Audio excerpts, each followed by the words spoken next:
ಇಂದು ಮಾಜಿ ಪ್ರಧಾನಿ ಎಚ್.ಡಿ. ದೇವೇಗೌಡರ 93ನೇ ಜನ್ಮದಿನವನ್ನ ದೇವನಹಳ್ಳಿಯಲ್ಲಿ ಅರ್ಥಪೂರ್ಣವಾಗಿ ಆಚರಣೆಯನ್ನ ಮಾಡಿಕೊಂಡಿದ್ದಾರೆ. ಹುಟ್ಟುಹಬ್ಬ ಹಿನ್ನೆಲೆಯಲ್ಲಿ ಎಸ್ಎಸ್ಎಲ್ಸಿ ಹಾಗೂ ಪಿಯುಸಿಯಲ್ಲಿ ರ್ಯಾಂಕ್ ಅನ್ನು ಪಡೆದಂತಹ ಮಕ್ಕಳಿಗೆ ಪ್ರೋತ್ಸಾಹಧನವನ್ನು ಕೂಡ ನೀಡಿ ಗೌರವಿಸಲಾಯಿತು. ದೇವೇಗೌಡರ ಹುಟ್ಟುಹಬ್ಬ ದೇವನಹಳ್ಳಿ ಕ್ಷೇತ್ರದ ಮಾಜಿ ಶಾಸಕ ನಿಸರ್ಗ ನಾರಾಯಣ ಸ್ವಾಮಿ ನೇತೃತ್ವದಲ್ಲಿ ಆಚರಣೆ ಕೂಡ ಮಾಡಲಾಯಿತು. ದೇವನಹಳ್ಳಿ ಈ ಒಂದು ಪಟ್ಟಣ ಪ್ರವಾಸಿ ಮಂದಿರದಲ್ಲಿ ಅದ್ಧೂರಿಯಾಗಿ ದೇವೇಗೌಡರ ಹುಟ್ಟುಹಬ್ಬವನ್ನು ನಡೆಸಲಾಯಿತು. ಈ ಕಾರ್ಯಕ್ರಮದಲ್ಲಿ ಜೆಡಿಎಸ್ ಮುಖಂಡರು, ಕಾರ್ಯಕರ್ತರು ಇನ್ನೂ ಹಲವರು ಭಾಗಿಯಾಗಿದ್ದರು.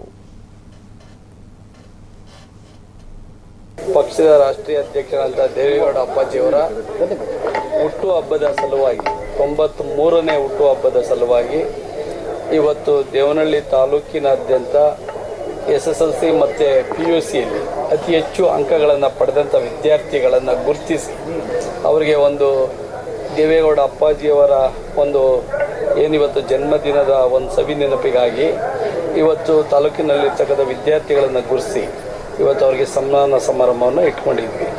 ಈಗಾಗಲೇ ಅವರ ಒಂದು ಆದರ್ಶಗಳು, ಅವರ ಜೀವನ ಶೈಲಿ ಮತ್ತು ಅವರ ಸರಳ ಸಜ್ಜನಿಕೆಯ ರಾಜಕಾರಣಿ ಇವೆಲ್ಲವನ್ನು ಕೂಡ ಇವತ್ತಿನ ಯುವಕರು ರೂಢಿಸ್ಕೊಳ್ಬೇಕಾಗ್ತದೆ. ಅಂಥ ಒಬ್ಬ ಕರ್ನಾಟಕ ರಾಜ್ಯದ ಹೆಮ್ಮೆಯ ಪುತ್ರ ದೇವೇಗೌಡ ಅಪ್ಪಾಜಿಯವರು ಈ ರಾಷ್ಟ್ರದ ಕೆಂಪು ಕೋಟೆ ಮೇಲೆ ರಾಷ್ಟ್ರಧ್ವಜವನ್ನು ಹಾರಿಸೋದಕ್ಕೆ ಒಂದು ಅವಕಾಶವನ್ನು ದೇಶ ಮಾಡಿಕೊಟ್ಟಿತ್ತು. ಸಾಮಾನ್ಯ ಒಬ್ಬ ರೈತನ ಮಗನೂ ಸಹ ಇವತ್ತು ದೇಶದ ಗದ್ದುಗೆ ಹಿಡಿಬಹುದು ಅನ್ನೋದಕ್ಕೆ ದೇವೇಗೌಡ ಅಪ್ಪಾಜಿಯವರು ಶಾಶ್ವತವಾಗಿ ಅಮರವಾಗಿ ಅವರ ಒಂದು ಸುವರ್ಣ ಅಕ್ಷರಗಳಲ್ಲಿ ಬರೆದು ಅವ್ರನ್ನ ಶಾಶ್ವತ ಇಟ್ಕೊಳ್ಳುವಂಥ ಕೆಲಸ ಆಗ್ತದೆ. ಮುಂದಿನ ಪೀಳಿಗೆಗೆ ಅವರ ಒಂದು ಆಶೀರ್ವಾದ ಮತ್ತು ಮಾರ್ಗದರ್ಶನ ಎಲ್ಲ ರಾಜ್ಯದಲ್ಲಿರ್ತಕ್ಕಂಥ ಎಲ್ಲ ಯುವಕರಿಗೂ ಬೇಕಾಗಿರೋದ್ರಿಂದ ಇವತ್ತು ಈ ಒಂದು ಕಾರ್ಯಕ್ರಮವನ್ನು ನಾವು ಆಚರಣೆ ಮಾಡಿದ್ದೀವಿ. ಎಷ್ಟು ಜನ ಮಕ್ಕಳಿಗೆ? ಸುಮಾರು ಒಂದು 40 ಜನ ಎಸ್ಎಸ್ಎಲ್ಸಿ ಮಕ್ಕಳಿಗೆ, ಒಂದು 15-20 ಜನ ಪಿಯುಸಿ ಮಕ್ಕಳಿಗೆ ಸನ್ಮಾನ ಸಮಾರಂಭವನ್ನು ಮಾಡಿದ್ವಿ.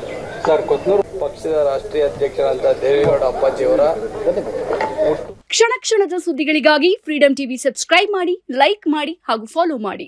ಹೊಸ ಸುದ್ದಿಗಳ ನೋಟಿಫಿಕೇಶನ್ಗಾಗಿ ಬೆಲ್ ಐಕಾನ್ ಮೇಲೆ ಕ್ಲಿಕ್ ಮಾಡಿ.